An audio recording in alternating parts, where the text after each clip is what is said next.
Lərdə çəkilən yük Yerüstü Nəqliyyat Agentliyinin tabeliyində olan elektron tərəzilərdə xeyli artıq gəlir. Hətta bu quruma aid tərəzilərin də hamısı eyni cür göstərmir. Mən ayın 3-ü sement zavodundan yük yığmışam, qanuni bulon vurulub, Gürcüstana ixrac olunan yükdür. Mənə cərimə gəlib.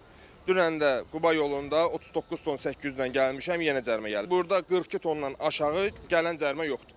Yəni 40 tondan da yuxarı yük vuran yoxdur. Çünki 5 manat 10 manata görə bu cəriməni ötəlinə götürməyə dəymir. İmişli rayonundan yük vurmuşam, dövlətin qanuni karxanasından vurmuşam. Sertifikatlaşdırılmış tərəzidən yığmışam yükümü. Qanuni 39 ton 9 yüklə çıxmışam. Bakı şəhərinə çatana qədər 3 dənə tərəzi görürəm mən.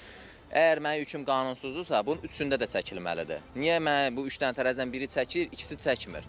91-ci kilometrdə qurulan tərəzidə, aynanın tərəzisində mən 600 manat cərimə gəlib. 43 tondan cərimə gəlib ki, 3 ton artıq yük vurmuşam. Sürücülərin bir çoxu artıq yük haqda cərimə ilə bağlı SMS gələn kimi maşını elə həmin yerdə saxlayıb. Onlar bugün Yerüstü Nəqliyyat Agentliyinə üst tutub. Çəkilərin həmin yerdə, amma başqa tərəzilərlə yoxlanmasını tələb ediblər. Dünən axşam saat 1 radələrində maşınım 39 ton 500-lə hərəkət zamanı Klazi şosesində tərəziyə düşüb 42 ton 500-lə. Maşını SMS gələn kimi saxlamışam həmin yerdə.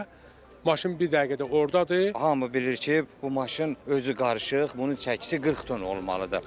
Burada da yığılır 39 800, 39 900, hələ 100 kilo kəm yığılır ki, bunun suyu da var, axır eləyir. Onunla belə o tərəzilərdən gəlirsən, keçirsən, keçəndən sonra cərimə gəlir ki, 43 ton sənə cərimə gəlir.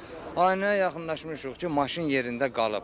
Kameranın altındadır, açıb baxa da bilərsiniz. Yəni bu heç yerə yük boşaltmayıb. Gəlin, ölçün, biçün, tərəziyün, yer tərəziləri var. 3-ündə, 5-ində, 10-unda yoxlayıb, hansısa bir düz tərəzi tapmaq lazımdır. Məsələ ilə bağlı Yerüstü Nəqliyyat Agentliyindən Xəzər xəbərə bildirildi ki, magistral yollarda bugünə kimi 12 yerdə 19 elektron tərəzi quraşdırılıb. Bu prosesə nəzarətin artırılması nəticəsində normadan artıq yüklənən nəqliyyat vasitələri demək olar ki, yollarda hərəkət etmir. Bununla da yol səthi mühafizə olunur. Yazılan cərimələr isə tərəzidən keçən yük nəqliyyat vasitələrinin sayının çox kiçik bir hissəsini təşkil edir. Tərəzilər vasitəsilə cərimələnənlər Yerüstü Nəqliyyat Agentliyində qəbul olunub. Hər birinin şikayəti fərdi qaydada qeydə alınıb. Özlərinin razılığı ilə məsələ araşdırılır.